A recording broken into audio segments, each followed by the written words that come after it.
Welcome to another episode of Game Boy Roulette, where we take a look at randomly chosen games from the Game Boy library. BurgerTime Deluxe. I think that comes with fries and a choice of drink. There were some companies that really thrived during the heyday of arcades, and one of them was Data East. We've seen them before on Game Boy Roulette with games such as Kung Fu Master, Tumble Pop, and Joe and Mac, but they really made their name with some absolutely amazing arcade and eventually console games. Windjammers, Shadowrun, Bump and Jump, Karnov, Bloody Wolf, Karate Champ. Data East helped revolutionize gaming during a time when it was really getting into the swing of things, and although they closed in 2003, they left a legacy that will not soon be forgotten. One of their most well-known arcade games was 1982's quirky action puzzler, Burger Time. The basic premise was you were a chef trying to assemble giant hamburgers while being attacked by hot dogs, pickles, and eggs. It was bizarre, as many arcade games at the time were, but that's what made it so endearing. It got some ports, including to NES and Game Boy, but unlike a lot of arcade ports, Data East remained hands-on with developing these conversions, which might explain why Burger Time has endured for so long. Heck, there's a party version of it on the Nintendo Switch, which is pretty awesome. The box art is as delightfully cartoonish as you would expect. Poor Chef Peter Pepper, and that is his real name, really needs to find a new place to work. Ideally one where he isn't being accosted by sausages. With a solid pedigree like that, I have high hopes for this one. Hope you have some ketchup and mustard handy. It's BurgerTime Deluxe. Data East. Ooh.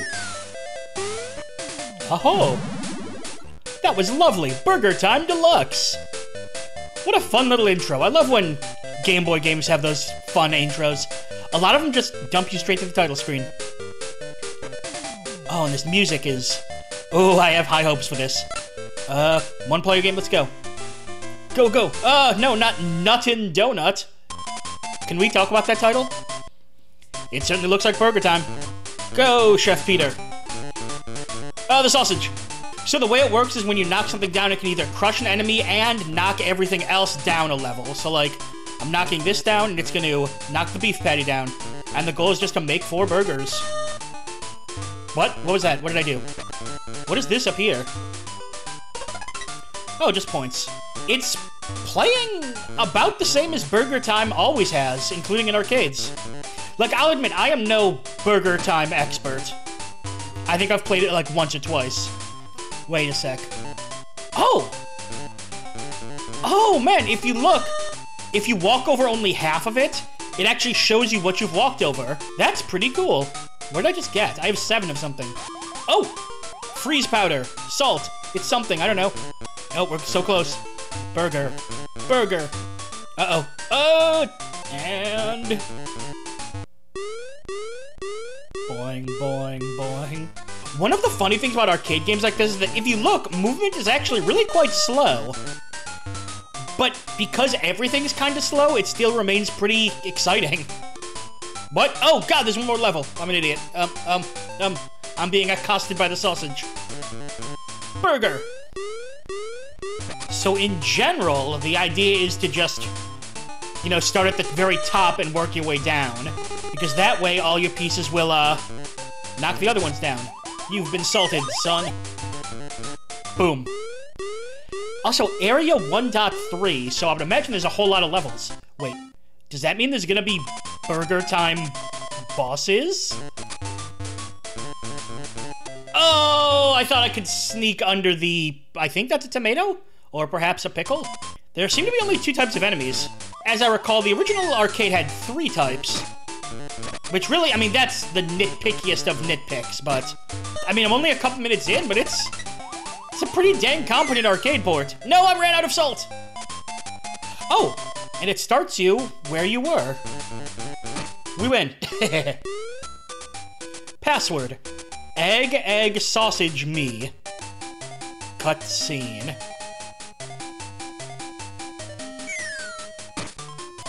Wait a sec. Scrolling levels! Oh man, this is a big novelty for arcade games, especially on Game Boy. Well, cool. See, again, this is, like I said, Data East was very hands-on when it came to their own IPs and ports, so it doesn't surprise me at all that they put the work in for this one. Can I just walk off the ledge? I can't. Uh-oh. Oh no, no! I got pickled deep and hard. Careful, I must outsmart the food. Gordon Ramsay's worst nightmare. Woohoo! 3-piece burger to go. It's also a... how do I put this? A very arcadey song that's playing. Uh-oh. Oh dear lord. Run! I can't talk about the music right now. There's too many enemies. Okay, let's get a little bit of a break with Bam. And I could probably need to stock up on some pepper. There's actually... I thought I could just beat the game by, you know, just speed running all the burgers, but no, you actually have to be very strategic, because the difficulty is ramping up. Now I'm curious, how many areas and levels are there? Alright. That was an amazing pause sound. Oh, you can actually move the camera. I want to see how many levels this is. One moment, please. There are 20 stages in the game. Little short, but yeah, it seems pretty decent for an arcade game. Also, I learned something interesting. Apparently, ow, each of the enemies have different AI. I started at the beginning of Area 2-1. Suppose that makes sense for arcades. Okay, so you need to learn to use your salt, or maybe that's pepper? I don't know. Sparingly. Can I make it before they get me? I think I can. Bam! Burger. I love it when arcade games do well on Game Boy. Because it's also very easy to screw up arcade games if you don't put the work in. But like I said, Data East always did put the work in. It's nice. It's a very, very nice arcade port. Maybe not, you know, the most amazing thing if you're looking for a particularly in-depth game, but then again, if you're looking for an in-depth game, I highly doubt you're going to be turning to BurgerTime. Ooh, chocolate. What's that do? Oh! Oh, God, I'm invincible! The chocolate has given me strength. Victory! Yeah! If you like BurgerTime, or you like arcade games in general, BurgerTime made the jump to Game Boy quite well. Thank you, Data East, for having a deep respect for the game where you run away from sausages. Now there's a game I could go for seconds on, not thirds though, too much cholesterol. With the wide range of quality that arcade ports on the Game Boy could bring, it's a good thing that Data East kept their property in-house, because it usually led to higher quality ports, as is the case with BurgerTime Deluxe. There was no quality drop from the original. In fact, if anything, it was an upgrade. The original didn't have scrolling levels for one, plus the game was a lot nicer to look at, with some fun backgrounds and more animation. Even those little cutscenes between stages were a nice touch.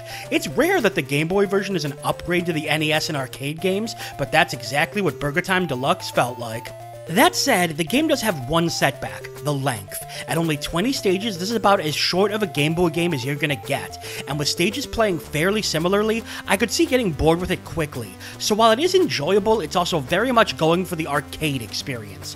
While that's not necessarily a bad thing, as the arcade experience is a really good one, it does mean that the game isn't quite as substantial as other offerings on the Game Boy. However, as I said, what it's doing really, really well. So if you're looking for an authentic arcade game, actually done a little bit better than the original arcade, then BurgerTime Deluxe is certainly the way to go.